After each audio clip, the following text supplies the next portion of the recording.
Bonjour à toutes et bonjour à tous. Nous allons commencer cette séance inaugurale. Donc, je suis Alain Dikoff, directeur du Centre de recherche internationale, qui a aidé à l'organisation de ce congrès de l'IHSA. Mesdames, Messieurs, chers collègues, c'est avec un immense plaisir que je vous accueille ici à Sciences Po, donc pour cette séance inaugurale du 6e congrès international de la International Humanitarian Studies Association.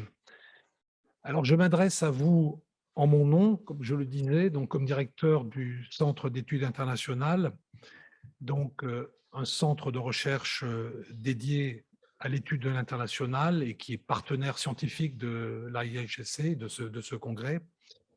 Mais je m'adresse aussi à vous au nom de l'administratrice provisoire de Sciences Po, Bénédicte Durand, et de notre directeur scientifique, Guillaume Plantin, qui tous deux vous adressent leurs pensées les plus chaleureuses et les vœux de succès pour ce congrès.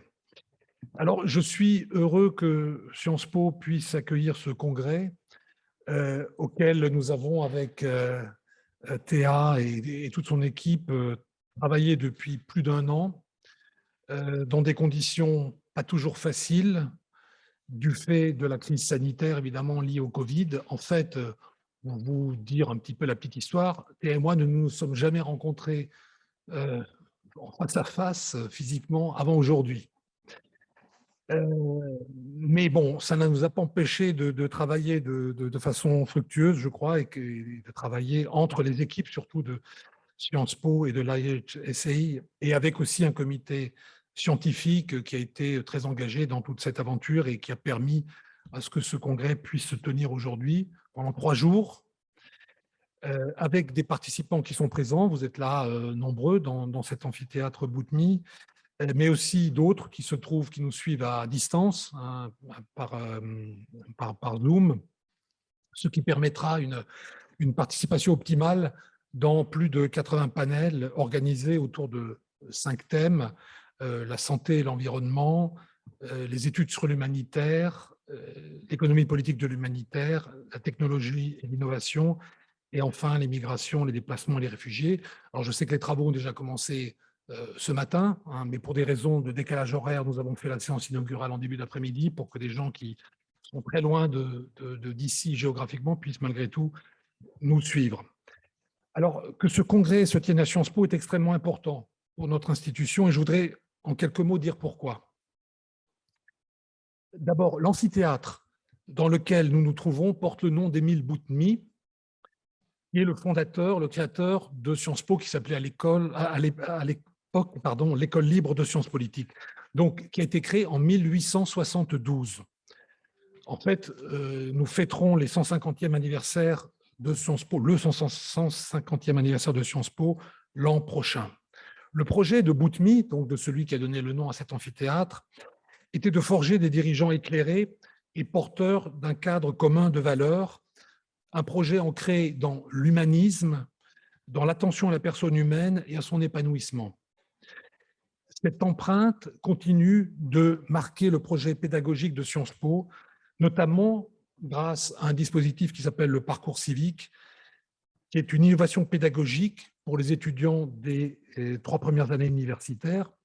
Et ce parcours leur permet de découvrir une diversité de terrains, d'acteurs et du public dans des domaines variés, l'éducation, l'environnement, la santé, la résolution des conflits, donc beaucoup de domaines qui ont des implications humanitaires. Sciences Po défend ainsi une citoyenneté engagée dans l'action au service des autres.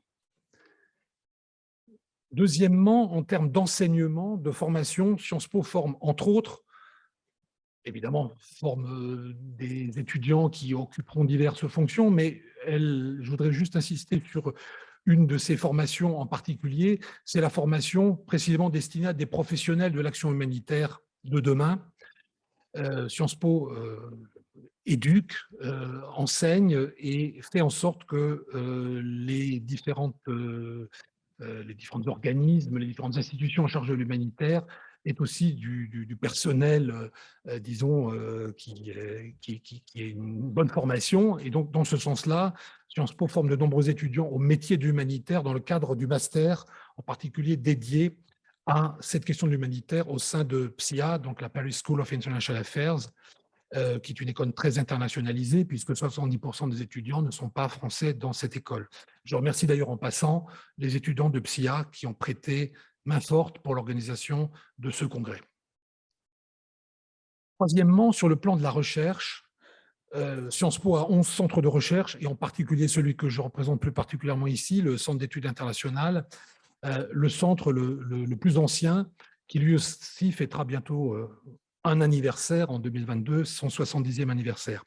Dans ce centre, nombre de chercheurs touchent directement ou indirectement aux questions qui sont chères à l'International Humanitarian Studies Association, qui travaille sur les mobilités, sur les migrations, il en sera aussi d'ailleurs question dans quelques minutes, sur le changement climatique, les catastrophes et les risques, la gouvernance mondiale, les conflits armés, etc. Donc tout un ensemble de thématiques où finalement la question humanitaire est souvent présente. Ils participent donc, ces chercheurs, ce faisant, avec bien entendu des collègues d'autres institutions universitaires en France, à une vaste conversation internationale. Je veux voir dans le fait que ce congrès de l'IHSA se tienne pour la première fois en France le signe de la vitalité de cette recherche menée aussi dans l'espace francophone. Enfin, last but not least, Sciences Po a aussi développé une politique d'accueil de réfugiés dans le cadre d'un programme qui s'appelle Welcome Refugees, qui offre à la fois une voie spécifique d'accès à notre école et un certificat professionnel en sciences sociales pour des jeunes réfugiés. Ce programme se déroule sur 2 années et est entièrement gratuit pour eux. C'est en quelque sorte, si je puis dire, l'action humanitaire en action dans notre domaine de spécialité, l'éducation. Voilà les quelques mots que je souhaitais partager avec vous en ce début d'après-midi. Je remercie encore une fois pour leur engagement sans faille tous ceux qui, tant du côté de l'IHSA que de Sciences Po, ont permis à cet événement de se tenir durant 3 jours. Merci aussi à vous d'être présents et à tous ceux qui nous suivent à distance, d'avoir répondu aussi massivement au Call for Papers et d'être présents aujourd'hui et les jours à venir. Donc, je vous souhaite à toutes et à tous des échanges productifs et je passe la parole à ma collègue Théa Hilhorst, donc, qui est professeure d'études sur l'humanitaire à l'International Institute of Social Studies à l'université Erasmus de Rotterdam, et également qui est la dynamique présidente de l'IHSA, qui va elle-même compléter et amender ce que j'ai pu dire à l'instant. Merci.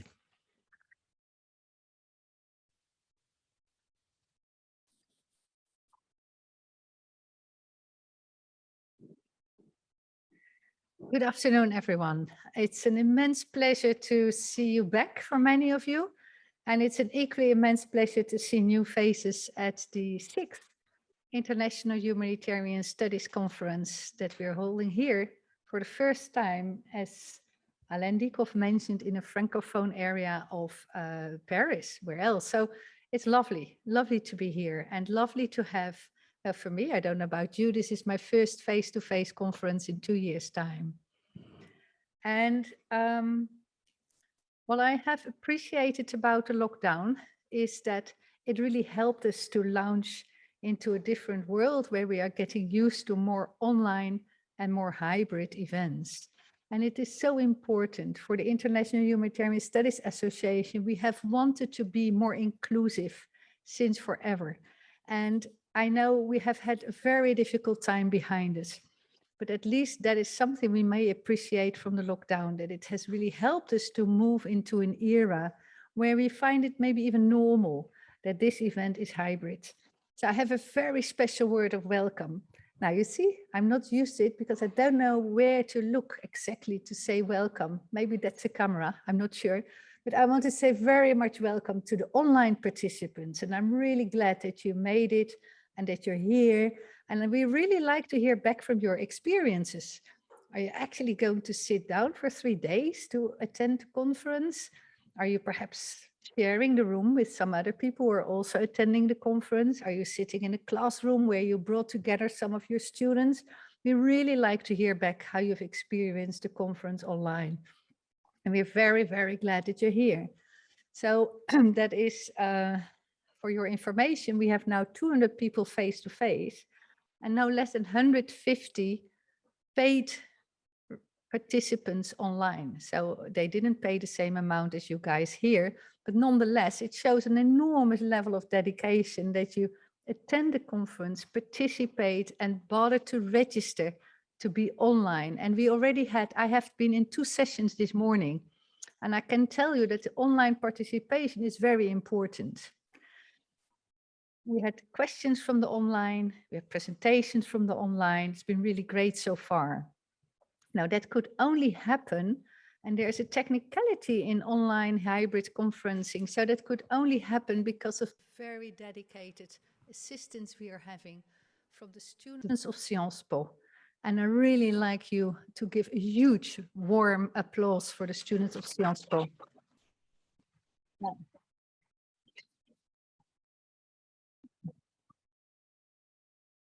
The thing is that when you do online, we are used to having conferences with 1 assistant in the room. But online, we actually need 2 assistants in the room. One who is taking care of the people who are there, and the other one who is taking care of the online participation. So it's a doubling of logistics. So it's really, really great. That is why I would also like upfront to thank 2 other people who have been really helping to make this conference happen. Those of you who have been here before already know who I will mention, because she has been there, I think, from the very first conference or the second. Istanbul. So that's the 3rd conference, but we all know her very well, Marloes Vliet. Can you just stand up? All right, yeah.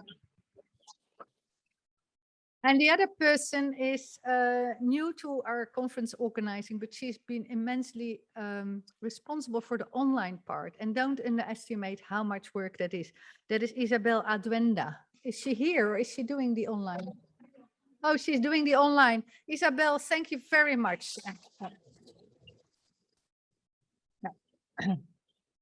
Now, this conference was organized by a preparatory committee, and you have already met Alain Diekhoff, but there was also Frédéric Ramel, who is sitting here, Virginie Trois from the Fondation Croix-Rouge, who has been extremely helpful to make it all happen. Virginie, I don't know anybody who can work so hard as you can. And we have Hélène Thiolet, Carola Kloek, Oriane Guilbault, Suzanne Jaspers, and Andrew Cunningham from the board of the ISA.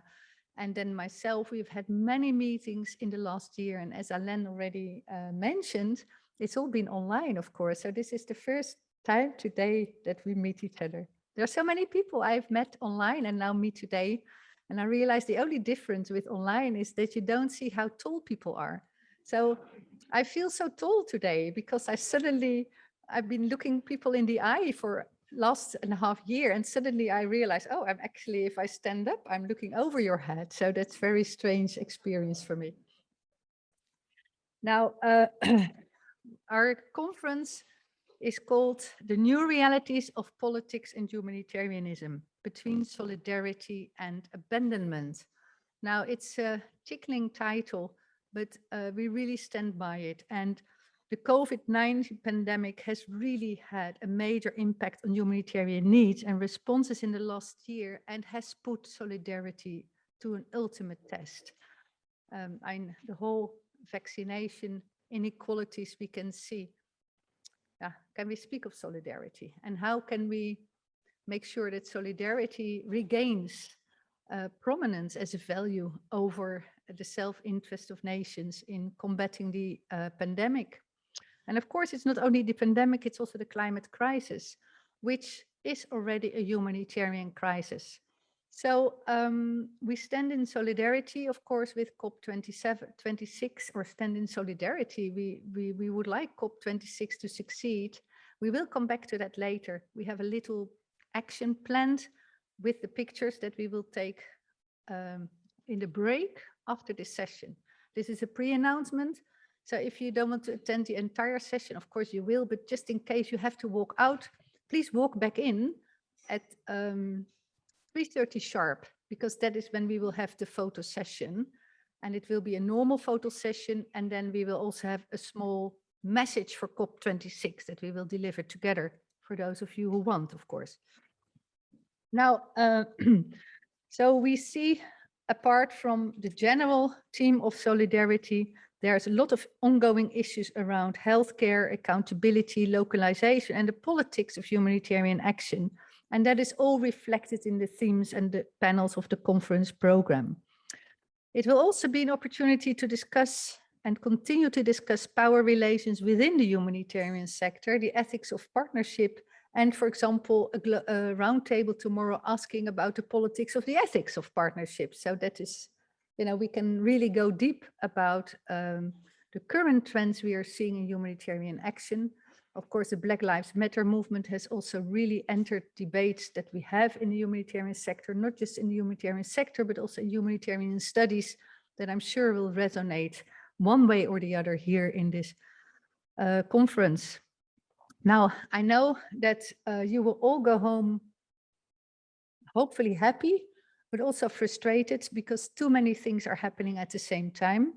I really feel sorry for that. It's the only way you organize a conference because everybody likes to do a panel and it's all important panels. And then we end up with many parallel sessions. I just hope that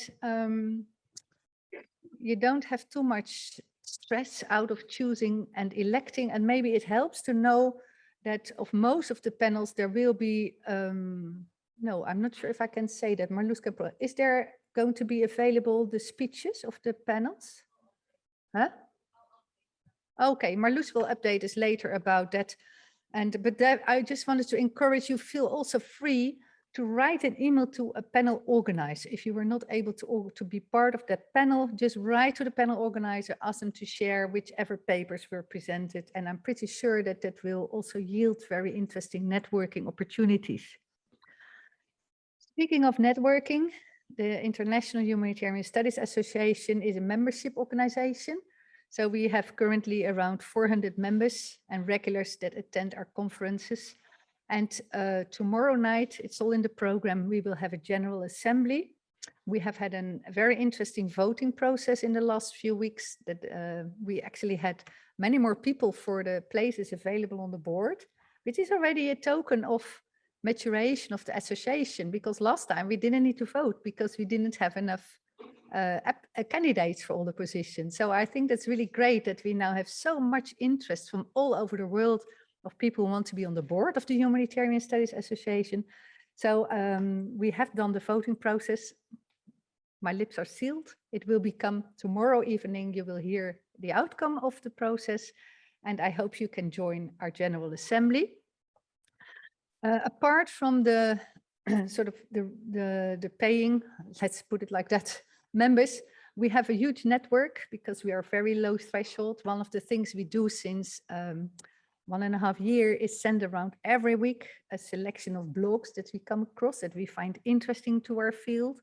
And to that blog selection, we now have 1,600 people subscribed. So I think we are indeed a growing network of academics, applied researchers and practitioners, because that is what is typical about international humanitarian studies associations. Some associations are only there for the academics, but we have from the start said, no, that's not what we like. We want an association for academics, but also the many applied researchers that we have in our field, the evaluators, the researchers in organization, and what we call the reflective practitioners, people who work in an organization. Well, there's an example there. There is Raymond Duyssen, who is actually working for the Netherlands Red Cross. And in his spare time, he is writing his PhD with our institute. So that would be a prime example of a reflective practitioner. Okay, so I really wish you a fruitful conference full of debate, networking, and joy. And if you have questions, please come forward. You will find the people who are with the organization with a sticker on their dress with the ISA, like Marloes is having. So now it's time for our keynote speakers. And as Alain mentioned, this is the first time we have a conference in a Francophone area. And of course, in my mind, I'm a Dutch, for those of you who didn't know.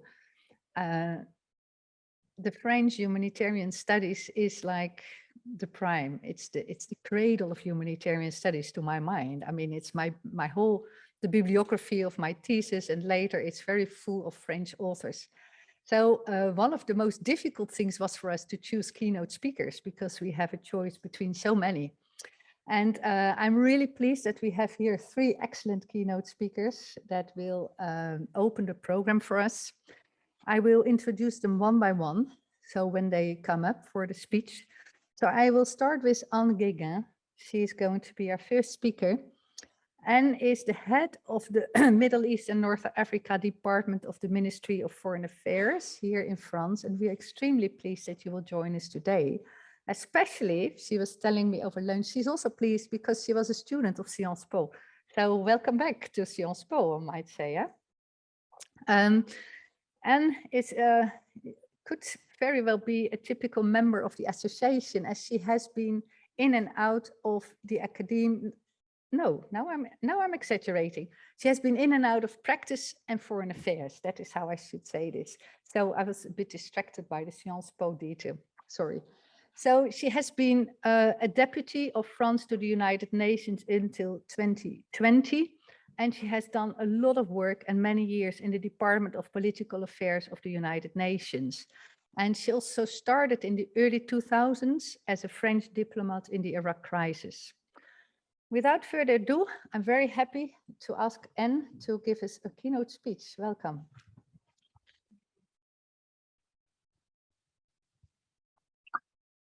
Thank you very much.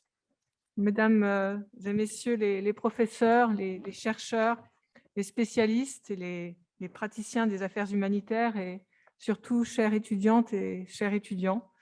Alors oui, c'est une certaine émotion de me retrouver dans cet amphithéâtre 30 ans après l'avoir quitté comme étudiante, et d'envisager cette fois cette grande salle et ces baies vitrées dans l'autre sens depuis la tribune. Et c'est un vrai privilège auquel je ne m'attendais pas. C'est aussi et surtout l'émotion de me trouver devant vous dans un moment de transformation historique et systémique sans pareil, je crois, qui met l'action humanitaire et la diplomatie sous une tension sans précédent. Et je veux me tourner maintenant vers les organisateurs de ce congrès, et en particulier le professeur Ramel, pour la générosité de m'accueillir ici pour cette conférence inaugurale. Et ceci avant que vous n'entriez dans le vif des sujets nombreux et épineux qui vont vous occuper pendant ces 3 jours. Je suis convaincue par expérience que chercheurs et praticiens ont beaucoup à s'apporter mutuellement pour la pensée et pour l'action. Alors mon point de vue et mon propos ne sont pas ceux de l'universitaire ou du savant, mais ceux de la praticienne de la diplomatie bilatérale et multilatérale dans des situations de crise. Et je vais donc commencer par un peu de vécu. Je voudrais d'abord évoquer l'angoisse du ou de la diplomate face à la logique implacable des armes et le dilemme que peut représenter la question humanitaire au plan politique. Je l'ai vécu à plusieurs reprises, il y a près de 20 ans, avant la guerre des États-Unis contre l'Irak, et plus récemment face à la crise syrienne. En 2003, l'absence d'autorisation du Conseil de sécurité n'empêche pas les États-Unis de lancer la guerre planifiée, et une victoire diplomatique pour la France et ses affinitaires se retrouve en échec face au réel de l'histoire. Il faudra ensuite négocier les conditions de l'après-guerre, ce qui fut fait dans la résolution 1483, avec un Conseil de sécurité des Nations Unies qui se réconcilie sur la question humanitaire. Plus récemment, comment faire lorsqu'en décembre 2016, la bataille d'Alep bat son plein, que nous savons que des armes chimiques ont été employées, que des civils sont directement ciblés par les attaques, que des méthodes de siège sont appliquées, privant des civils de nourriture et de soins médicaux, et que les efforts au Conseil de sécurité se heurtent au double veto de la Russie et de la Chine. Nous n'avons pu sauver que les négociations sur l'aide transfrontalière aux Syriens dans des conditions de tension extrêmes. À chaque renouvellement de cette autorisation pour les opérateurs humanitaires, de fournir de l'assistance humanitaire depuis les territoires des États voisins sans passer par l'autorisation de Damas. Ces exemples pointent notamment une réalité qu'il ne faut jamais perdre de vue, je crois. L'humanitaire intervient quand c'est déjà trop tard, lorsque la guerre est là et lorsque, pour parler d'une manière imagée, on est plongé dans le cœur des ténèbres. Porter secours dans ces conditions est à la fois une évidence humaine et morale, mais une difficulté aussi, car il faut prendre garde que cette aide ne soit pas des soins palliatifs, du « killing with softness ». Vous le savez éminemment, le droit et l'assistance humanitaire sont souvent le corollaire de la guerre. L'humanitaire rend supportable la non-paix, parfois pendant des décennies, et le cas palestinien est l'illustration emblématique de cette réalité. L'humanitaire ne règle rien, il traite le symptôme et la conséquence d'une situation qu'il faut changer parfois par l'action militaire, comme ce fut le cas lors de la reconquête de Mossoul en 2017 pour l'arracher des mains de Daesh, avec un dispositif d'accompagnement humanitaire de très grande échelle pour permettre ces opérations de combat. Ou, et c'est bien préférable, l'accompagner par la négociation politique. Le tableau humanitaire sombre qui va suivre est ainsi d'abord le reflet d'un terrible échec collectif, celui de l'échec à prévenir et l'échec à régler les conflits, l'incapacité à empêcher la guerre et dans celle-ci à en faire respecter les règles telles qu'elles sont énoncées dans les conventions de Genève. Alors pour schématiser, je vais structurer mon propos sur les défis auxquels la diplomatie française fait face au plan de l'action humanitaire en 3 temps. D'abord, vous décrire l'ampleur du défi, ensuite sa gravité et sa complexité, et enfin présenter l'angle d'action choisi par la France pour y faire face. Alors tout d'abord, vous le savez, nous sommes face à un défi d'une ampleur sans précédent en termes quantitatifs. Et je vais rappeler ce que vous savez déjà, parce que ce sont des faits et que nous devons toujours les avoir à l'esprit pour nous intimer à agir mieux et à agir plus. Les chiffres parlent d'eux-mêmes. Voici quelques statistiques. En 2020, selon les statistiques onusiennes, 98 millions de personnes ont bénéficié d'une aide humanitaire. Et selon la Banque mondiale, à la fin de l'année 2020, il y avait plus de 82 millions de personnes déplacées de force dans le monde. Il s'agit de la pire crise des déplacés que le monde ait connue depuis la Deuxième Guerre mondiale. Cette année, en 2021, les Nations unies ont prévu d'apporter de l'assistance à 171 millions de personnes pour un total de 251 millions de personnes identifiées comme ayant besoin d'une aide humanitaire, et ceci dans près de 60 pays. Alors ça fait une personne sur 33 dans le monde, alors que juste un an auparavant, nous étions à une personne sur 45. Et le besoin de financement s'élève à la somme de 35 milliards de dollars cette année. Les crises humanitaires les plus graves, vous le savez, sont connues. Il s'agit du Yémen, de l'Éthiopie, de l'Afghanistan, de la Syrie, du Soudan. Et parfois, il s'agit de crises qui sont plus méconnues ou qui sont oubliées. Et je veux ici évoquer les cas de la RDC ou de Haïti. En Haïti, un pays où les outrages de la violence humaine et les ravages de la nature se conjuguent souvent dans une danse funeste, il y avait 11 millions de personnes qui étaient ciblées l'année dernière par les Nations unies pour être destinataires d'aide humanitaire, mais seulement 1,4 million d'entre elles ont pu recevoir cette aide, c'est-à-dire à peine 13%. Alors, les causes de cette crise humanitaire, elles restent comme par le passé les catastrophes d'origine humaine ou naturelle, mais celles-ci se combinent aujourd'hui et s'intensifient d'une manière inégalée. Au cours des 30 dernières années, le nombre de conflits a augmenté et ceux-ci touchent de manière disproportionnellement élevée les civils et parmi eux, c'est bien connu, les femmes et les enfants.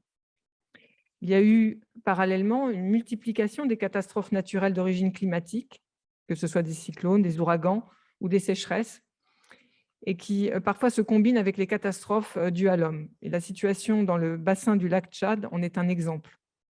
Enfin, troisième grand facteur, qui est un accélérateur et un démultiplicateur des précédents, c'est la pandémie de Covid. Après le sida, après Ebola, la Covid a porté le problème sanitaire au rang de menace globale et a résulté pour la première fois en 3 ou 4 décennies dans un retournement négatif de tendance des indicateurs de développement. L'année 2020 a ainsi marqué un point d'arrêt au progrès constaté sur 40 ans, avec une baisse de l'espérance de vie, un doublement des morts du sida, de la tuberculose et du paludisme qui nous est prédit pour cette année, et un doublement du nombre de personnes souffrant de la faim.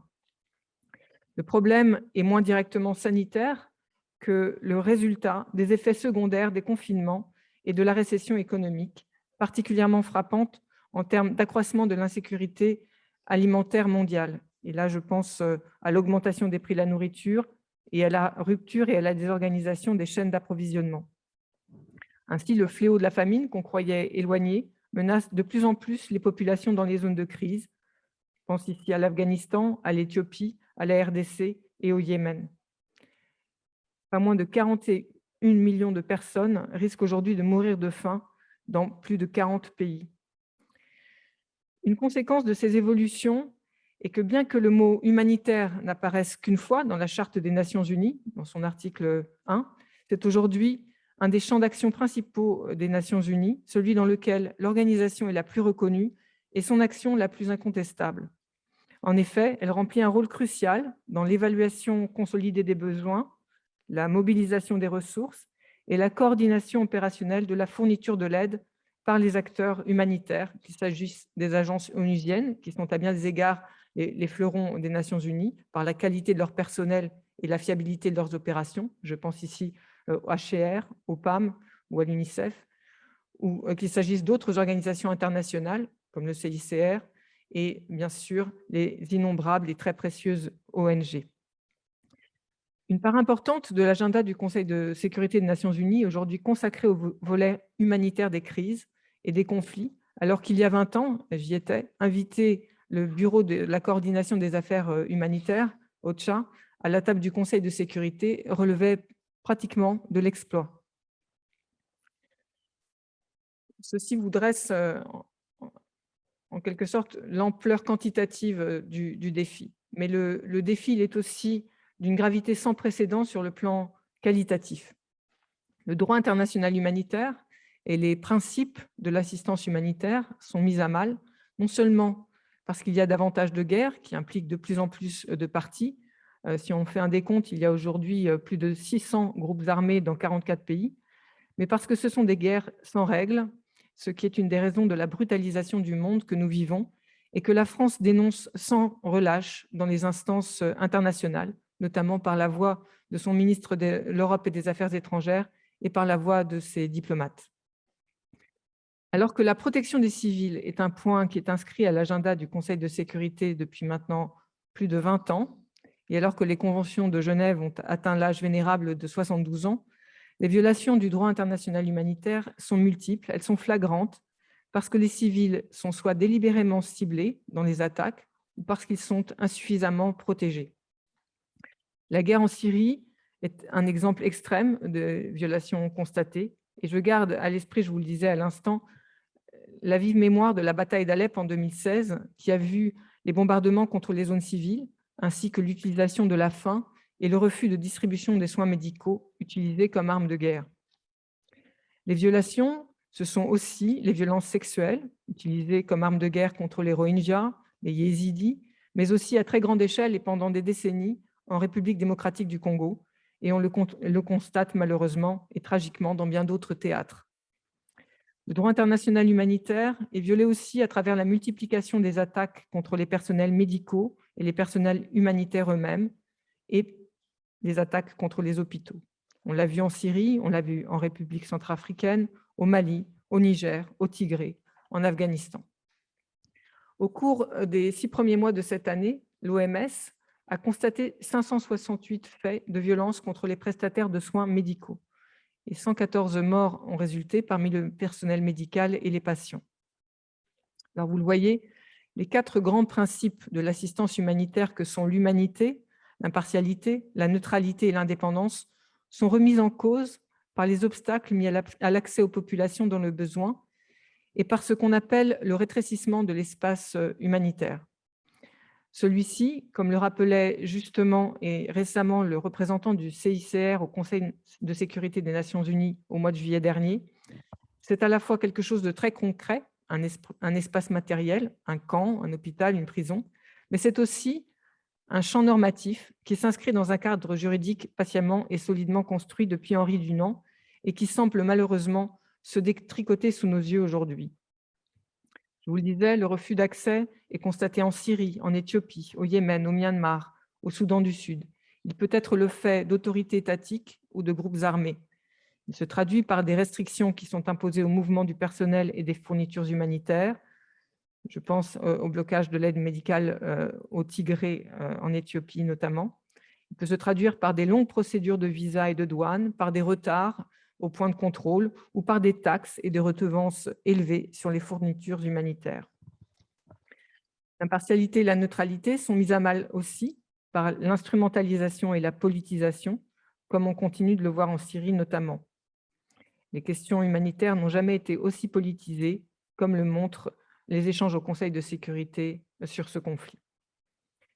L'impartialité et la neutralité sont encore mises en cause par l'application non calibrée des mesures antiterroristes qui restreignent l'accès des ONG humanitaires aux services bancaires ou qui exposent les humanitaires à des risques de poursuites judiciaires pour le simple fait d'avoir délivré de l'assistance à des civils dans des zones contrôlées par des groupes terroristes. Mais rien n'est simple, car des groupes terroristes peuvent en effet, eux aussi, détourner l'aide ou des véhicules humanitaires, voire effectivement recourir à des boucliers humains. Cet environnement sécuritaire détérioré conduit parfois à obliger les humanitaires à avoir des accompagnateurs armés, ce qui peut mettre à mal leur indépendance et peut les exposer encore davantage à moyen terme, en même temps que cela peut leur permettre d'acheminer l'aide immédiatement requise pour la survie des populations. Enfin, un autre type de défi, et là j'ouvre tout à fait un nouveau champ, un nouveau type de défi qui se pose pour l'action humanitaire aujourd'hui et pour notre diplomatie, c'est celui de l'anticipation des problèmes de demain qui sont liés à la numérisation accélérée des activités humaines. Il faut maintenant garantir l'applicabilité, l'application et le respect du droit international humanitaire dans le cyberespace et avec les applications d'intelligence artificielle, notamment pour les nouvelles armes. Et ceci est vraiment un enjeu clé pour notre résilience collective. Alors, face à cet accroissement spectaculaire des besoins et à ces assauts sans précédent sur le droit et sur l'espace humanitaire, que fait la France? Quelle est la spécificité de son action et de sa démarche et pour quelle valeur ajoutée? Quelle différence pouvons-nous faire? La spécificité de l'approche française, elle a été rappelée à plusieurs reprises récemment par le ministre de l'Europe et des Affaires étrangères, Jean-Yves Le Drian. Au Conseil de sécurité cet été, la France le présidait au mois de juillet, lors d'une réunion ministérielle sur le respect du droit international humanitaire organisée en marge de l'Assemblée générale des Nations unies au mois de septembre et également lors de la semaine de haut niveau de la même Assemblée générale. Alors, notre démarche, elle part du constat que la régression spectaculaire que je viens de décrire est évidemment inacceptable et qu'il est donc impératif de réagir triplement au niveau national, au niveau européen et au niveau international. Et cette volonté, cette mobilisation de la diplomatie française se sont manifestées à plusieurs niveaux au cours des dernières années depuis 2017. Au plan financier, au plan matériel d'abord, le ministère des Affaires étrangères a fixé un objectif de triplement de notre contribution financière par rapport au niveau de 2017. Et ce niveau sera atteint l'année prochaine, en 2022, avec un engagement de 500 millions d'euros consacré à l'assistance humanitaire. Cet effort accru, qui est sans précédent pour notre ministère, est allé de pair avec le renforcement et la croissance du centre de crise et de soutien au sein de ce ministère. C'est devenu un grand département du MAE. Ainsi, et ça se traduira également par le renforcement de nos contributions aux agences humanitaires des Nations unies. Cette mobilisation, ce renforcement de notre action, il se retrouve aussi au plan normatif. C'est ainsi que la France a pris une initiative il y a maintenant 3 ans, en 2018, conjointement avec l'Allemagne, dans le cadre de ce qu'on appelle l'Alliance pour le multilatéralisme. Il s'agit de l'appel à l'action humanitaire, qui est un appel par lequel les États et les organisations qui le signent s'engagent à respecter et à faire respecter le droit international humanitaire. Cet appel est aujourd'hui signé par 51 pays et également par l'Union européenne. Alors, au plan pratique, nous faisons aussi un certain nombre de choses. La France soutient les instruments de recensement et de dénonciation des violations. C'est bien la première chose à faire. Je parlais tout à l'heure de la base de données de l'OMS pour les violences qui ciblent le personnel médical. Mais il y a aussi, et ceci a été annoncé récemment cet été, la nomination à venir, et c'était une initiative française, d'un conseiller spécial du secrétaire général adjoint pour les affaires humanitaires pour la préservation de l'espace humanitaire. Donc, nous aurons désormais une personne spécifiquement chargée aux Nations unies de protéger l'espace humanitaire. Enfin, au plan opérationnel, la France s'investit aussi dans des mesures qui sont destinées à préserver les capacités d'action des humanitaires sur le terrain, et notamment pour faciliter leur accès aux services bancaires. Ceci, on le fait en développant un dialogue entre les banques, les ONG et les ministères concernés. Et nous le faisons aussi en élaborant un guide à destination des banques et des ONG pour formaliser et diffuser les bonnes pratiques. Nous cherchons aussi à assurer le respect du principe de non-discrimination des bénéficiaires finaux. Alors, c'est un travail qui est toujours en cours, car c'est particulièrement complexe au plan juridique et institutionnel. Cet effort opérationnel, il se traduit aussi par la recherche de mesures juridiques pour éviter que les humanitaires ne soient poursuivis en justice pour avoir fourni de l'assistance dans des zones contrôlées par des groupes terroristes listés, ce que je vous disais à l'instant. Alors, pour cela, il y a l'élaboration, sous l'égide du ministère de la Justice, d'une circulaire qui encourage les parquets à prendre en compte la spécificité des missions des acteurs humanitaires dans l'application des législations pénales antiterroristes. Cette volonté de préserver l'espace humanitaire se traduit aussi dans nos positions de négociation aux Nations unies, notamment au Conseil de sécurité. Dans plusieurs résolutions, du langage visant à préserver l'espace humanitaire a été introduit à l'initiative des diplomates français. Et je pense notamment à une résolution qui date maintenant de mars 2020, qui était consacrée à la lutte contre le financement du terrorisme. Mais je pense aussi aux nombreuses résolutions qui renouvellent les régimes de sanctions pour la RDC, le Mali et la RCA. Une autre manifestation concrète de cette action de la France, c'est le plan de formation au droit international humanitaire pour les acteurs étatiques français, pour les partenaires de nos armées, pour les ONG et pour les entreprises. Et enfin, je voudrais évoquer le soutien à la lutte contre l'impunité des crimes commis.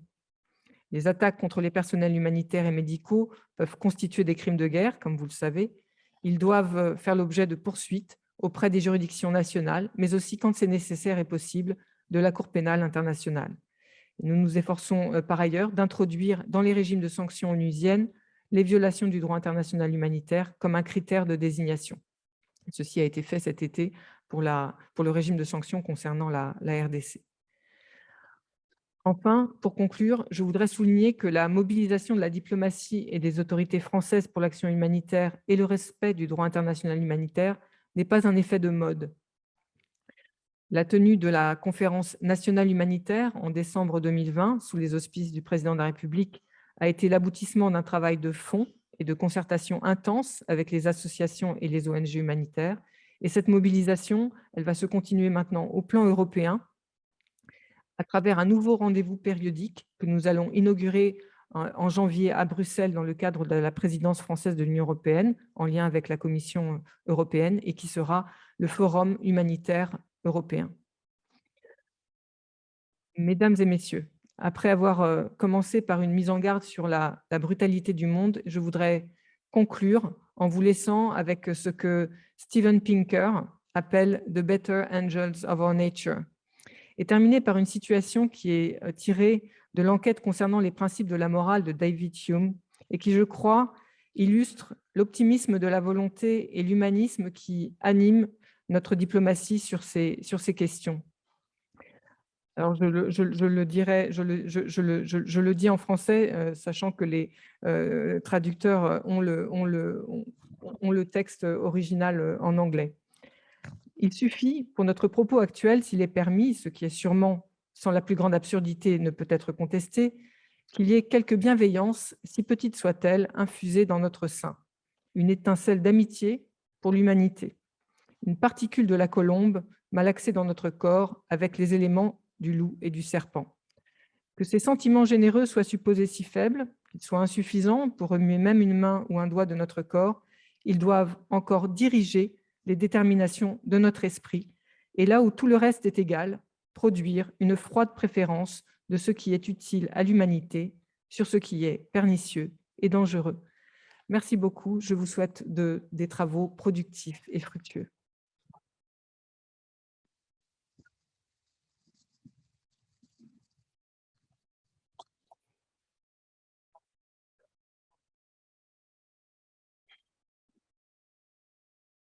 Merci beaucoup, Anne. Merci beaucoup. Without much ado, I'd like to present the next speaker, Michel Auger. I think we all know of his work if we haven't met him in person. And I just list a few of his books in English because that's what I'm more familiar with than the French one. Just recently, The Stranger as my guest in 2020. His book on the jungle, well, with many other people on the jungle, Calais camps and migrants, has been very influential to put the spotlight on what is going on in our own countries within Europe in terms of a humanitarian crisis that we often prefer to forget. The Borderlands, Managing the Undesirables, those are all books that have been very much at the heart of the attention of humanitarian scholars.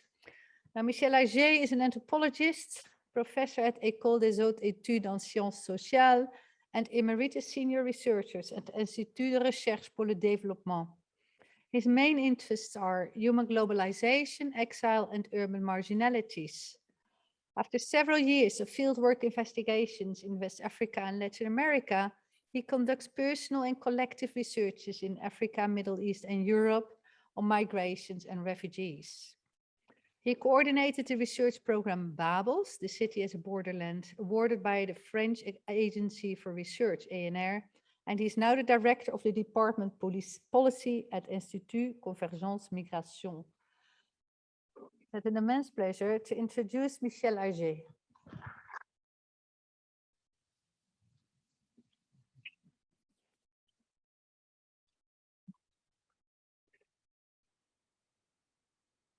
Thank you, Thea, and thank you also, Virginie, for this invitation. I'm very happy to be here with you. And in the 20 minutes of this talk, I would like to convince you to consider the question of undesirability in the humanitarian context and beyond. And that will be the only topic of my talk. A few years ago, after 7 years of investigation in refugee camps, mainly in Africa, I could not imagine a better way to give a generic meaning and horizon of these ethnographic situations than by designing the dystopia of a world organization, fictitious, certainly, but nevertheless only composed of real facts, what I did in the introduction of the book, Managing the Undesirable, mentioned by Thea. This fiction was made of an official and visible world, and another one remaining invisible, although its existence would not be totally ignored, behind very high walls, barriers, and across long stretches of deserts and seas, forests, camps. Some charitable organizations would be responsible for keeping those remnants alive, alarming permanently about their distress. Sometimes people come into the world for short stays. They enter and exit through narrow corridors, filtered by cameras, finger scanners, weapons, and virus detectors. Those who succeed to go through spend the day working in the works of building, maintaining and cleaning the cities of the world and their houses and inhabitants before going back to their enclosure. Then I gave up on this fiction, having the sad impression of building a dystopia without inventing anything, or almost nothing, just putting together several scattered observations. My investigations in the refugee, undocumented and displaced person camps and encampments led me to conclusions that were quite close. Everything happens as if the imaginations of this world divided between desired and protected lives on the one hand, deserving a good life, receiving recognition and identity, and on the other hand, undesirable and voiceless populations was seeking to achieve this dystopia. Various notions exist to describe the wasted lives, as Zygmunt Bauman wrote, or stateless person, as Hannah Arendt has written. Stateless person linked with human superfluity, Arendt, Newly, and philosopher Marie-Claire Chop, or the supernumeraries like Mike Davis or Newly Zygmunt Bauman have put. That is to say, in general, people in excess, humanity in excess.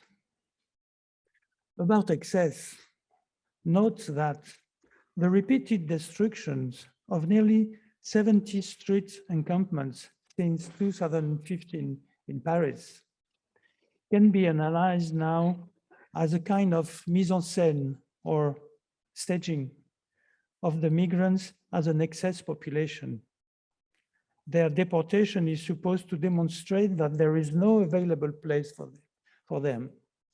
Therefore, that they are in excess, overnumerary.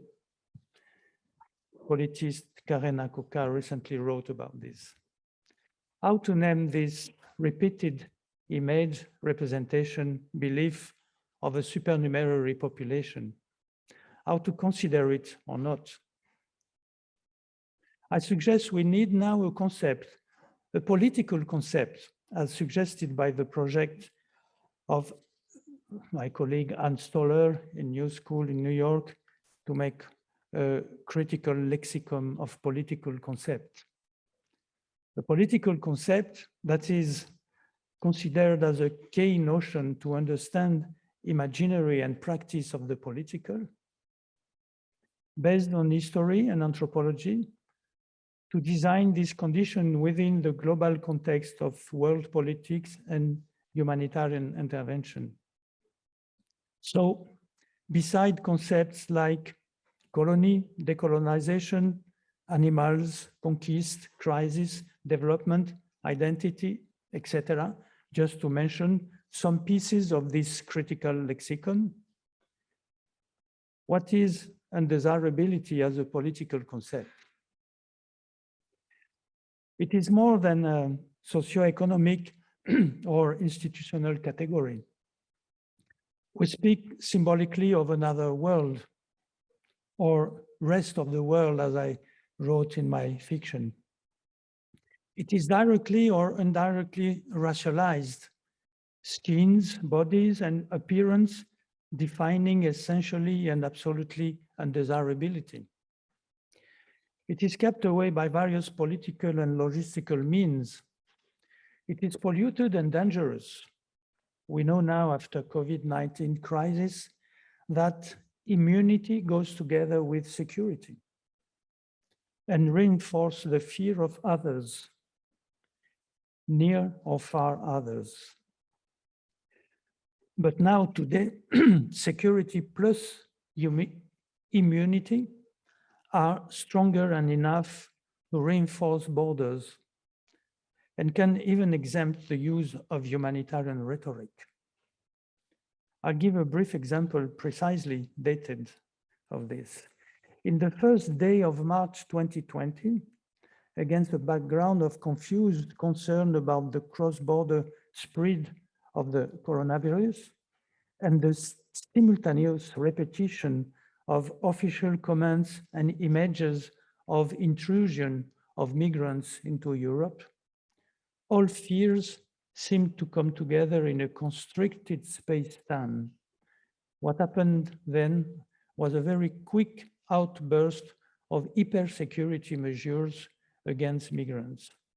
In early 2020, then, when Turkey cynically threatened to let millions of refugees pass to Greece because Europe was not helping it in its conflict with Syria, European leaders gave up all restraints in their official comments about migrants, in which usually the humanitarian argument is presented as a nuance or as a justification in previous decades.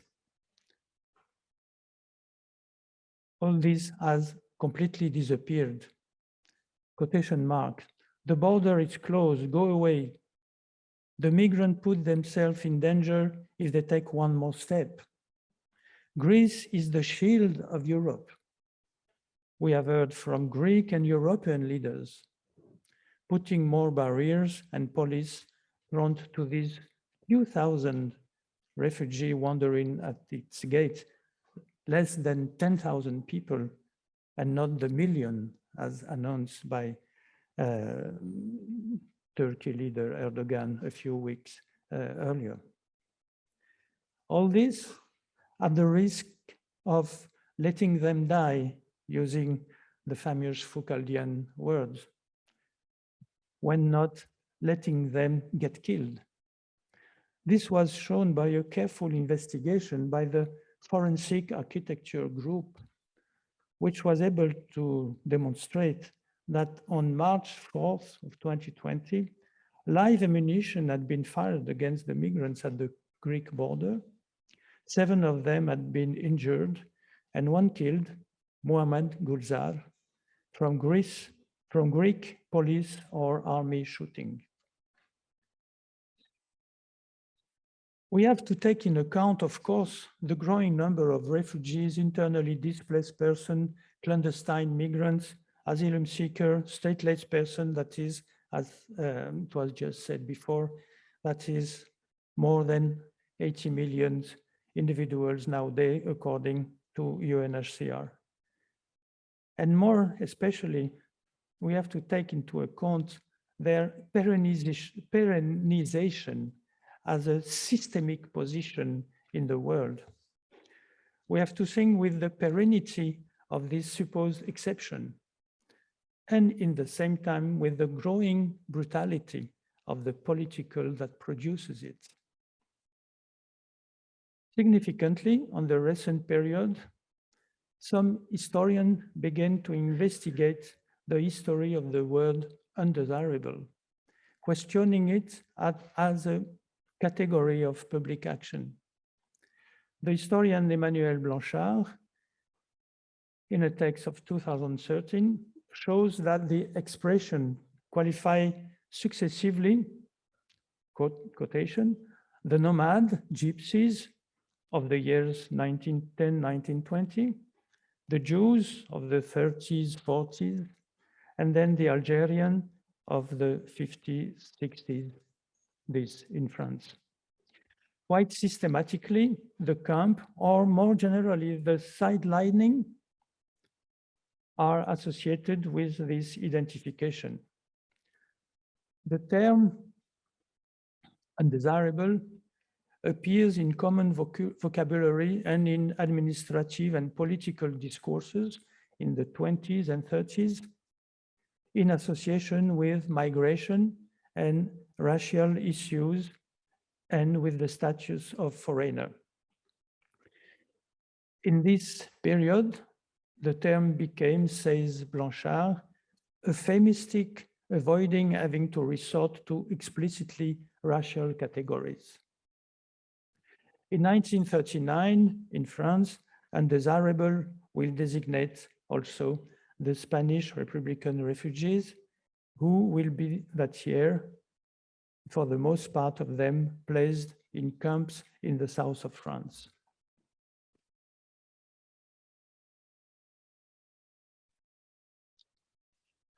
For historian Aurélie Audeval, this category comes up again and again in administrative archives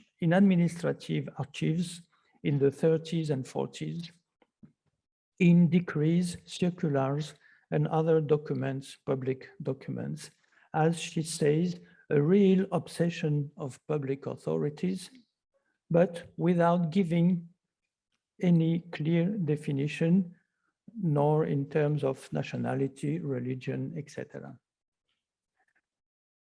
More recently, since the 90s, the term is mobilized in migration studies and urban studies. In both cases, it refers to the regrouping of undesirable populations which are thus sidelined.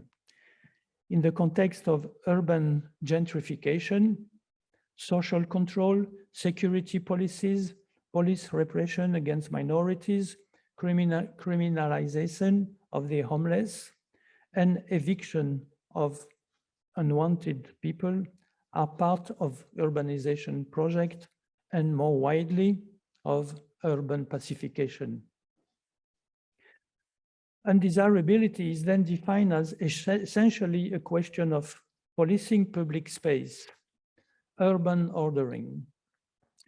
Geographers Estebanez and Lina Rad recently, 2016, bring together migration and urban studies to defend the idea that, quotation, undesirability is not an intrinsic property of the people who are thus qualified, but the result of an assignment to identity. It is the relation of domination that produce undesirable people and constantly contribute to redefine them through forms of illegitimacy, deviance, or stigma in concrete and practical situations. Of course, I must say social scientists, politicians, and philosophers have already a strong, important concept, that of subalternity. Actually, undesirability has much to do with subalternity that philosopher Gayatri Spivak talks about in 1988, Can Subalterns Speak?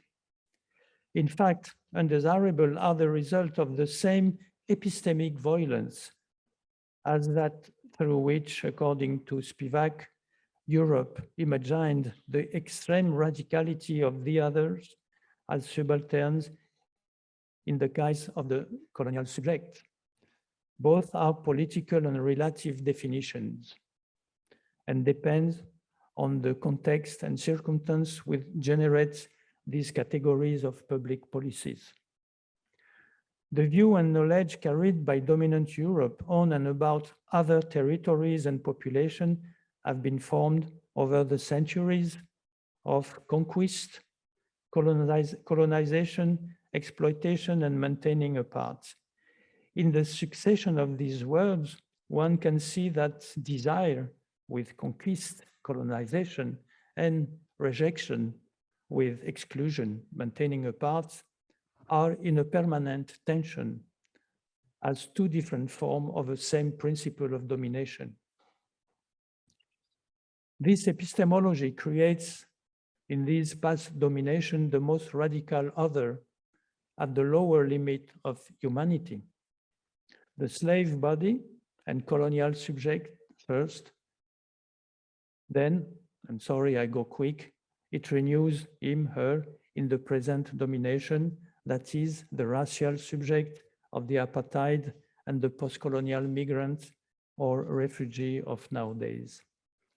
After that, expanding to the bodies of all undesirable generically considered like strangers, foreigners, and undesirables in a global world. Yet, undesirability, differently from subalternity, has a distinct meaning because a separate space and therefore a separate social life are supposed to correspond to this ideological disqualification.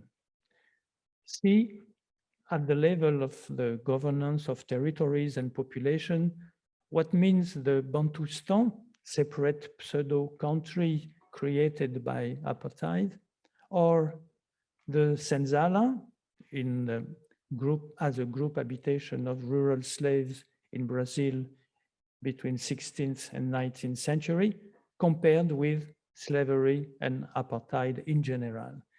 They have something more. They embody pure social spatial distancing together with the possibility of the more violent workforce exploitation. Undesirability, anthropological, spatial, and political position may coexist then or alternate with subalternity, economical, and social position for the same persons.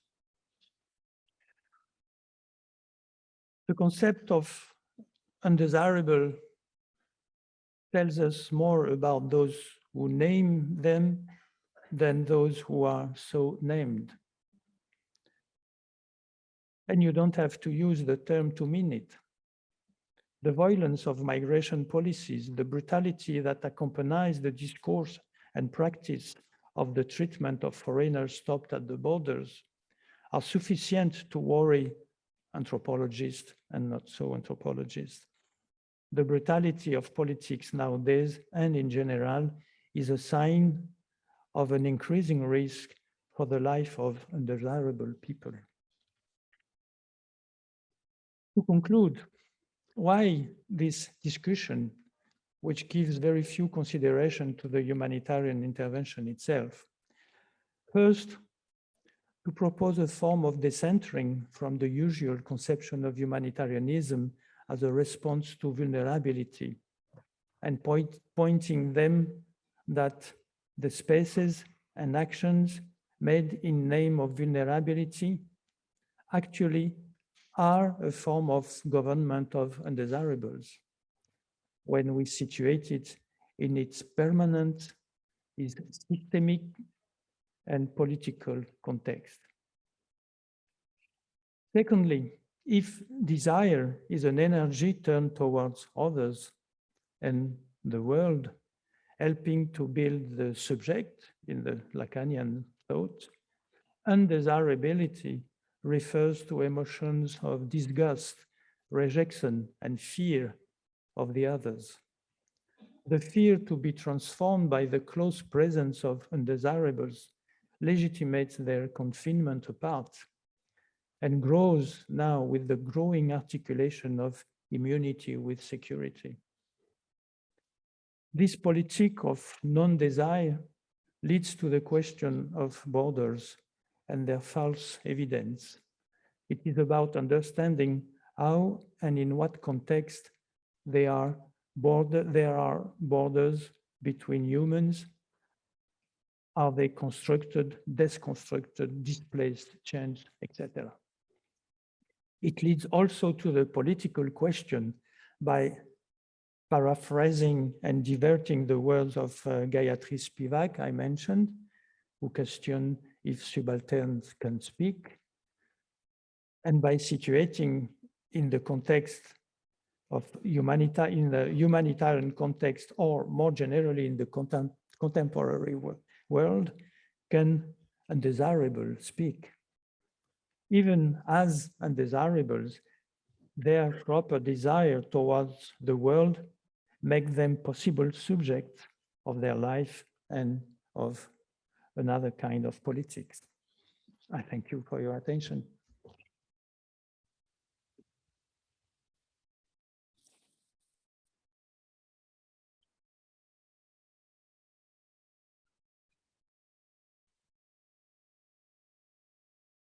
Thank you so very much for this very interesting and important speech, especially here in this context where we are in Europe. Well, thanks. I'm not going to repeat what you already said. Just wanted to make a small declaration, in case you were annoyed that I was using my phone on the stage, it was because I was quoting Michel Auger on Twitter. And this is also a good moment to remind you that we are not only online and face-to-face, but we're also a social media conference. So in your book here is all the handles. And it's really great if you can pass on some of the messaging that comes from the panels and the roundtables and the speeches to the wider world. So my other small message before introducing the final keynote speaker is that I'm so proud that we have translation in this session, and that is due to Médecins Sans Frontières, who has made the equipment available. And that is also because tonight we have this wonderful side event of Médecins Sans Frontières from CRASH that is going to a roundtable talking about the history of Médecins Sans Frontières at the occasion of its 50th anniversary. So that is highly recommended side event that will happen tonight. And thanks to that, we also have the translation here then. All right, the final keynote speaker, last but not least, as they always say, and it's very much true, is here Julienne Anoko. Julienne, bienvenue. Julienne came to the conference to speak to us today. She is a social anthropologist from Sorbonne University in France, completed her academic preparation in the area of epidemiology and public health and gender and health in Spain. So for more than 20 years, she has been demonstrating and putting in practice how the use of social cultural evidence from research and action can contribute in efficient programming and accountability for development and humanitarian intervention. A message to my heart as a sociologist, of course. So she has been supporting several governments, UN agencies and NGOs in Europe, Latin America, Caribbean and Africa. Between 1997 and 2019, she collaborated as researcher for the Institut de Recherche pour le Développement and responded to outbreaks of Ebola, Zika plague and others with UNICEF, WHO, UNMIR, and coordination and implementation of interventions fitting with socio-cultural context.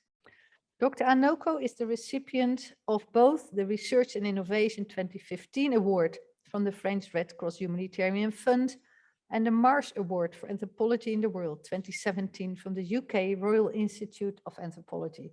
So we're more than honored to welcome you to the conference and look forward to your speech. The floor is yours. Thank you.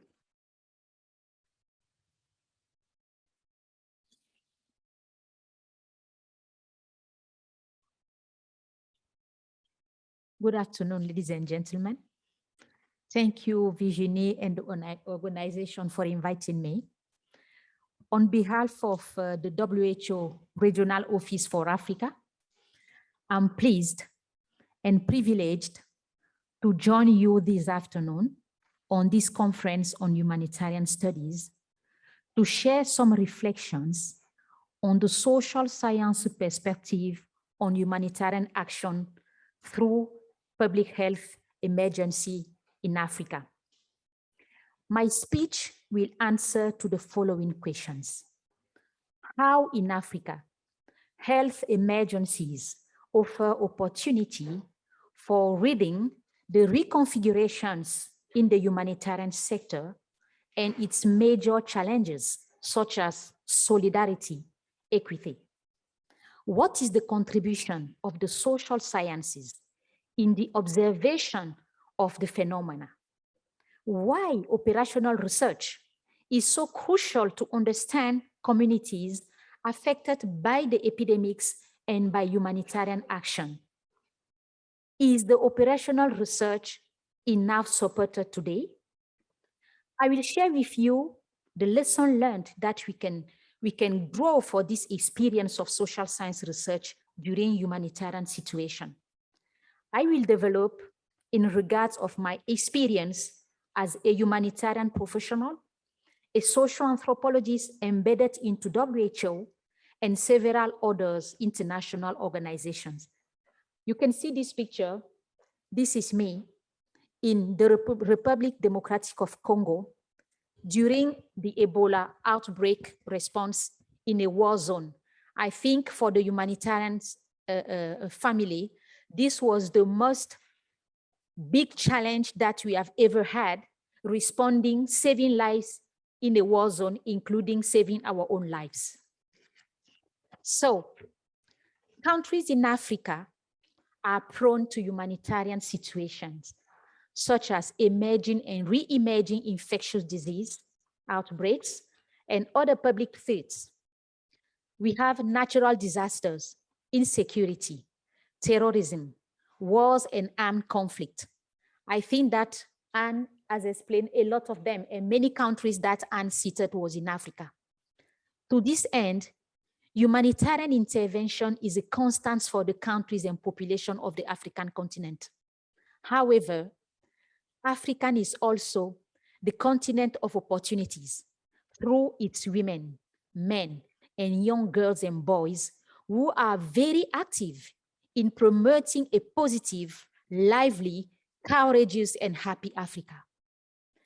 Related to public health emergencies domain, the COVID-19 pandemic has exposed the weaknesses in health system in all the countries of the world. By affecting the health system, this pandemic has reconfigured humanitarian action, bringing to the fore the imperative of global solidarity and equity. We have witnesses and are still witnessing the suffering of population beyond the color of their skin, the religion, economic status, and other privileges. The pandemic has put everyone on an equal footing in terms of fear of the disease and the death, distress, despair, anxiety, and uncertainty.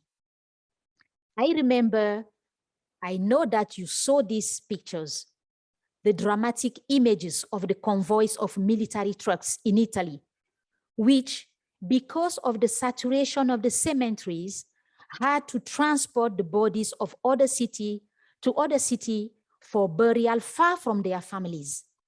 The Spanish people saw the generation of parents and grandparents who have fought and built a solid democracy with courage, died in the solitude of hospital or in old people's homes. Ladies and gentlemen, dear students, dear colleagues, since 1994, I have chosen to be a humanitarian.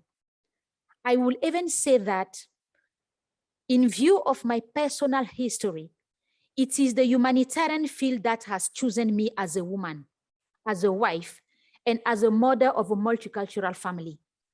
As a social anthropologist, since 2005, I have been at the forefront of responses to public health emergencies, such as the Marburg hemorrhagic fever epidemic, Ebola, plague, H1N1, among few.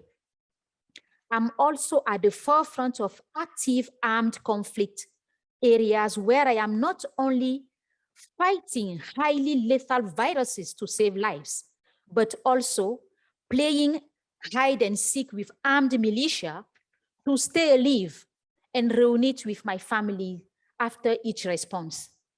I'm a living witness to the most dramatic and painful side of the human condition. The COVID-19 pandemic has unfortunately revealed the inequities in access to essential supplies, such as vaccines, personal protective equipment, and testing kits. Therefore, this has disproportionately impacted low and middle income countries, particularly in Africa, because of the continent's reliance on importation of medical countermeasures due to limited manufacturing capacity. In the face of the humanitarian disaster, we have seen the emergence and re-emergence of a health nationalism that has run counter to the first principle of humanism, solidarity, equity, and empathy. I could take the example of access to vaccine against COVID-19, for which developing countries and Africa in particular are lagging behind in terms of the vaccination of its populations. At the end of September, ladies and gentlemen, 80% have not been able to reach the global target of vaccinating 10% of the population. Africa remains far from being able to protect its population and boost the economy. A report for the WHO Regional Office for Africa, dated October, sounds the alarm that only 10% of African countries are expected to reach the target of 40% vaccination coverage against COVID-19 by end of December of the current year. Yet, it is not the world's first experience of solidarity. I will refer here to the Global Fund for Fight AIDS, Tuberculosis, and Malaria. The Global Fund is a non-profit foundation that was created in 2001 at the African Union Summit in Abuja in Nigeria. The fund is the instigation of the late UN Secretary General Kofi Annan, who wanted a global war chest to fight to fight these devastating diseases. The G8 has been supporting the fund's activity since its launch in 2002. At least 64 countries are funding the fund according to the 2019 reports. By the end of 2018, health programs supported by the Global Fund Partnership have saved 32 million lives. Though, ladies and gentlemen, epidemics and pandemics have declared war on humanity, and it is far from over. On the contrary, according to expert projections, the world will increasingly have to deal with emerging and re-emerging diseases. In fact, at this stage, there are still many scientific uncertainties surrounding the SARS-CoV-2, the virus that causes COVID-19. There is no treatment yet, and the global threat remains latent despite vaccines. So, when an enemy declares you on war, you need allies to defeat it. One of the first allies in the humanitarian field is empathy and solidarity, as demonstrated through the Global Fund for AIDS, Tuberculosis, and Malaria. Dear colleagues and dear students, the social sciences have traditionally been analysts, observers, and some extent actors of social phenomena, paradigms, and reconfiguration in the context of the development. Numerous journals and publications have testified to this intellectual dynamism since the last century. However, it is in the context of humanitarian aid that social science activism has shown itself at its best. From the 19th onwards, experts invested heavily in the response to HIV/AIDS. They analyzed interventions, public actions by member states, the specific vulnerabilities of those affected, and also the differential impact of the diseases on populations, among other things. They engage and give voice to communities in decision-making space on research, epidemiological, clinical, and social issues. During Ebola emergencies, WHO had systematically called on anthropologists since 2003 to better understand the motivations of populations and to humanize health interventions by adapting them to local sociocultural aspects. However, the turning point came in 2014. As you may remember, the 2014-2016, there was a huge Ebola outbreak in West Africa that affected more than 8 countries in the world,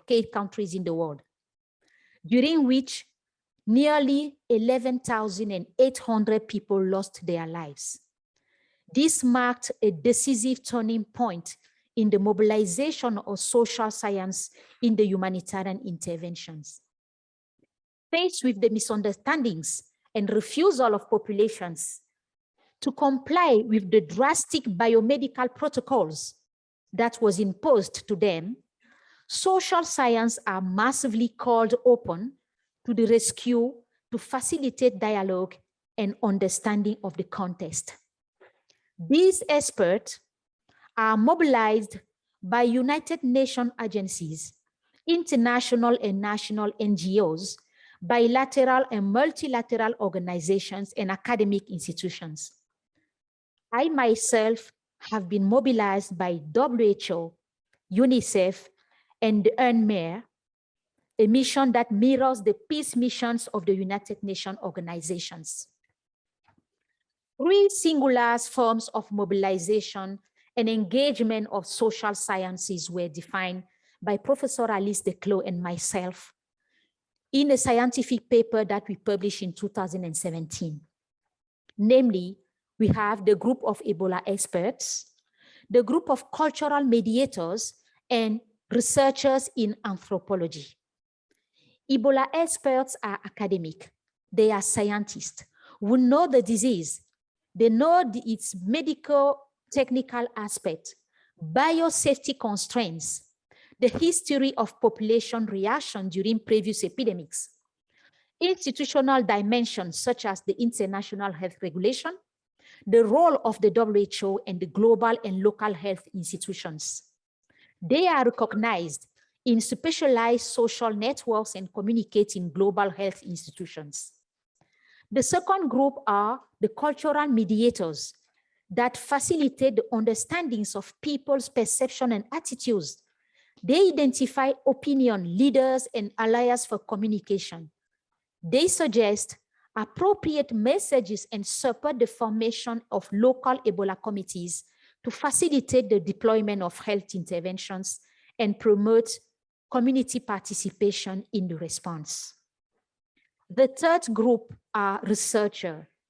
They will carry out quick studies focused on predefined questions, such as knowledge and representation of the disease, attitudes, beliefs about the origin, quantitative and qualitative approaches, proceedings by questionnaire on the basis of individual and collective exchanges. In contrast, other research informed by the theoretical encoding and using rigorous ethnographic methods. The Ebola epidemic will also provide an opportunity to social scientists to pool their efforts around platforms to better carry their voices during humanitarian interventions, in addition to a rich intellectual output. I mention here some networks, including the African Network of Emerging and Re-Emerging Diseases, the Social Science in Humanitarian Action Plan, the Ebola Response Anthropology Platform, among others. My dear fellows and colleagues, since the emergence of COVID-19, WHO has emphasized the imperative of research through its Blueprint Research and Development Agenda, in which social science research has a prominent place. WHO has funded at least 35 countries in the continent in this area. Other institutions, such as the Fonds de la Croix-Rouge Française, the Institut de Recherche pour le Développement, UNDP, and NGOs, to name a few, have invested in both operational and basic research. The operational research conducted in Africa respects the dynamic of the pandemic. Surveys on knowledge, attitudes, and practices have made it possible to understand people's perceptions. Community engagement is built on lessons learned from previous epidemics such as Ebola. Africa has a rich library of knowledge on rumors, misinformation, and infodemics related to COVID-19 and vaccination. Social science activism on the ground at this time is building on maintaining confidence to facilitate acceptance of vaccination through community dialogue coupled with vaccination. The contribution of social science to humanitarian action is well documented, as is the importance of operational research, which allows for the co-construction of solutions between those involved in the response and communities in a genuine partnership which respects the difference between them. The knowledge and evidence generated by researchers is essential for decision-making and the formulation and reformulation of context-specific intervention strategies. Operational research is the key foundation for community engagement, without which successful responses are compromised. It allows humanitarian interventions to be structured around the individual in order to humanize. I commend the commitment of institutions that support social science research, operational research, and that, like WHO, had the courage to integrate expertise into the institutions. However, much more needs to be done to build a cross-cutting programmatic approach to social sciences. Ladies and gentlemen, let me share with you now some lessons learned from the social science perspective during health emergencies, especially on what works and what does not, and means of scaling what works. First of all, what works is solidarity and empathy. This put the person back at the structuring pillar of our actions and interventions, and humanity emerged victorious from the war that viruses and bacteria have declared against us. The second lesson learned is that involve social scientists early in the response to conduct operational research, because during emergency response, social science experts bring specific expertise in analyzing the dynamics of actors and communities, engage in the response in their social, cultural, political, historical, and economic context. In this way, social scientists can build bridges or facilitate dialogue in challenging situations. Further, they can facilitate the co-constructions of culturally and epidemiologically appropriate solutions and redefine interventions for increased community ownership.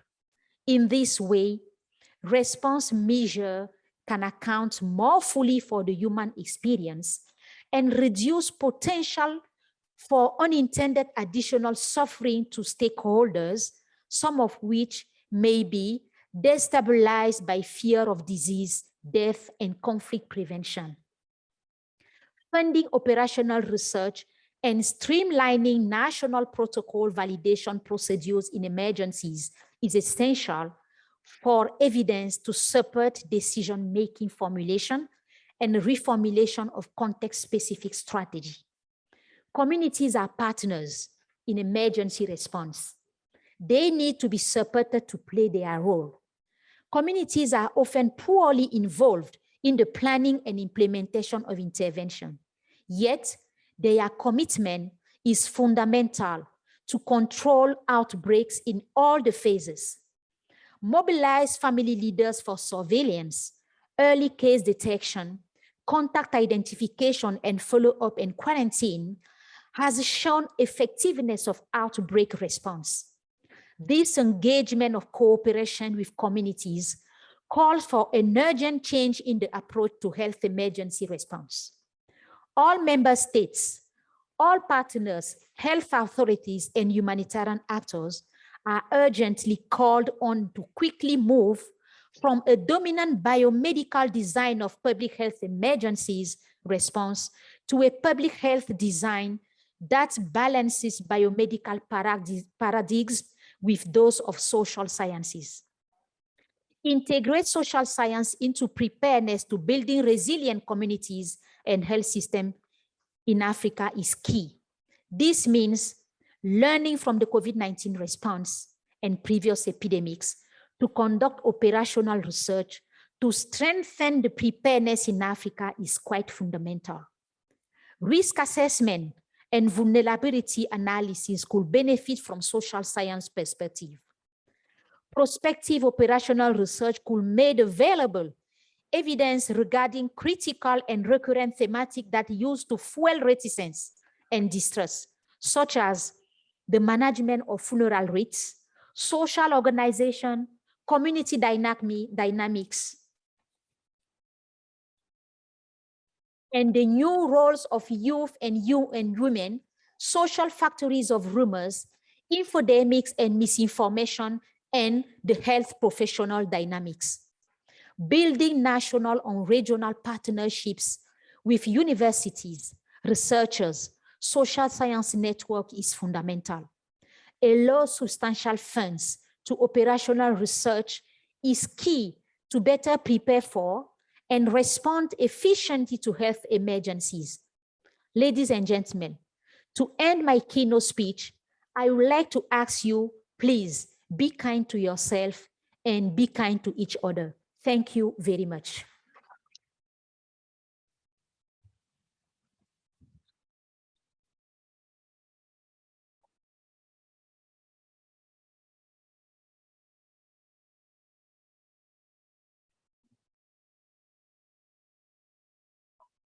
Merci beaucoup pour cette dernière présentation et merci beaucoup à tous les trois orateurs pour ces présentations très complémentaires, hein, qui ont montré les défis de l'humanitaire, mais qui aussi, alors bien sûr, nous avons tous mesuré, en particulier en entendant Michel Agier, que cette non-désirabilité des réfugiés est un problème énorme.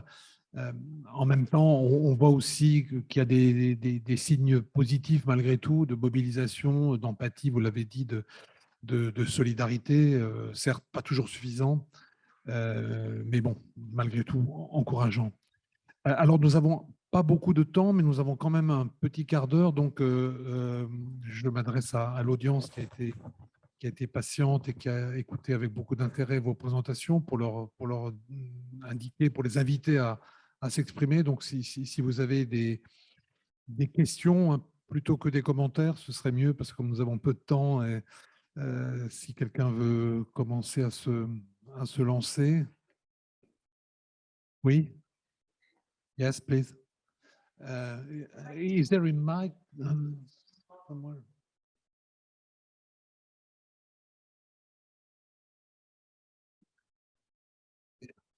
Ian.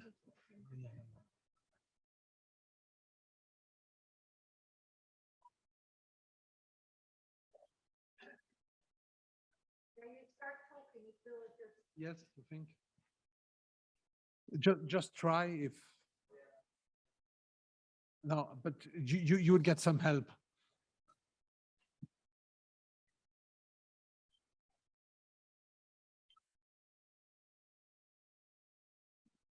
Okay, now? Yeah, perfect. So my question was more directed at Anne, but I'm happy if other people have thoughts, they can definitely respond. You discussed the situation in Haiti, and you talked about the natural and human reasons for the difficulties in Haiti. And I felt like one part that you failed to include was the colonial history of Haiti, and of course, the part that France and Britain have to play in that colonial history. I think we should be aware of the fact that when Haiti originally had independence, they were forced to pay $21 billion worth of, in today's terms, in compensation, and that has had huge effects for a very new country until today. And the question I wanted to ask in result to that was that there's still a huge amount of debt throughout the developing world. In Africa, countries spend around 13% of their budget on servicing that debt. And I wanted to ask about what work is being done internationally to try and find some unilateral way of cancelling this debt and working towards building an international community where we're not just sending aid to countries that are then paying back debt, but actually working to find a way where they can flourish without having to deal with that. So yeah, thank you very much.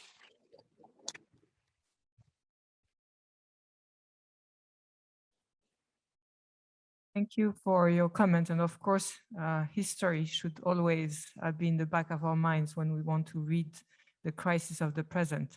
Fully agree with that. On your question regarding debt, I would point out at discussions and initiatives that were promoted by France, and I know for sure at the beginning of the COVID crisis, to reduce the service of the debt for African countries, in particular for our African partners. This is really something that we've been promoting. France is hosting the Paris Club, as you know, but we also are engaged in important discussions with the IFIs, with the G20. So I know that the French authorities at the highest level have been really pushing for that. My current responsibilities don't include an overview of where we stand on those specific initiatives, but I know for sure that they are ongoing. And where you're right is that it's very relevant to humanitarian crises, is because very often the humanitarian crises are the most acute because they come in a context where people already suffer from underdevelopment. So thank you.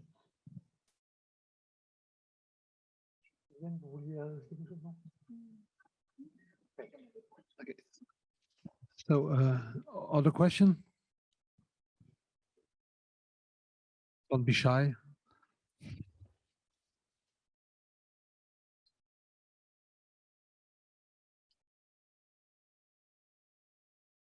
So there's some, yeah, here, left.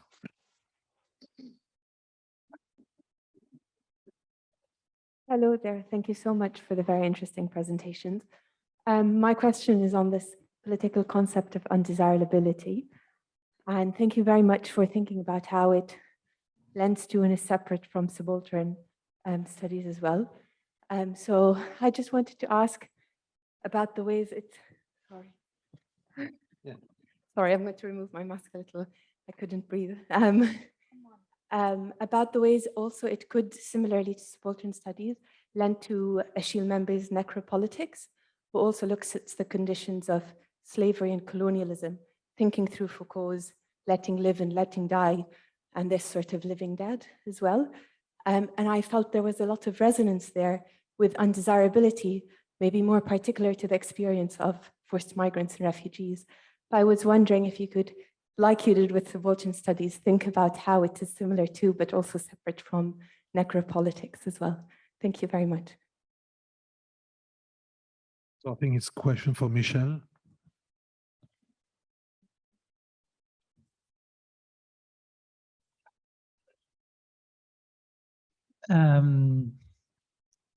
Thank you. I'm in yes, of course.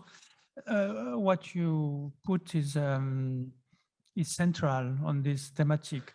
Hannah Arendt has put this nearly equality between social death and physical death, of course. And I'm in a bit in another orientation, is to try, and that was just the beginning, to combine undesirability with subalternity. There are some investigation here in Sciences Po and Syria. Sorry, I don't remember the name of the doctorate, the PhD students, working on situations of migrants who are in some retention centers in Greece or Malta, and who in the same time are desiring to have a job, to work, any kind of work and any condition in this work, the more subaltern work, then it's quite strange and quite interesting to see that you can have in the same time this undesirability that puts the person in the worst situation of subhumanity, and the way of subjectivation, of retaking initiative, like Georges Ballandier put in another context, colonial context, retaking initiative, in this case by trying to be a subaltern worker in any worst economical condition and social condition. That's why I said this just little sentence, one can be in the same time or alternatively subaltern and undesirable. I don't know what is the worst of both. And that's the question we have. But we can observe that nowadays, why this thematic for me in some 15 years ago, and for historians and for urban geographers, and many people start to restart to work, to think with this concept of what does it mean to say that this is undesirable? What does it mean that this is must be thrown away? And it's something else. It's something different than I should say simply dominate people by the work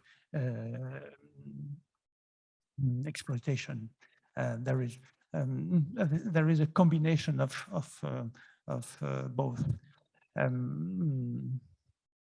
Yeah, necropolitik is another, I would say, philosophical horizon for other philosophers put it, like Giorgio Agamben, for example, and the Thanatopolitik, a politic of the death, which would be at the end of this logic on the political or philosophical point of view.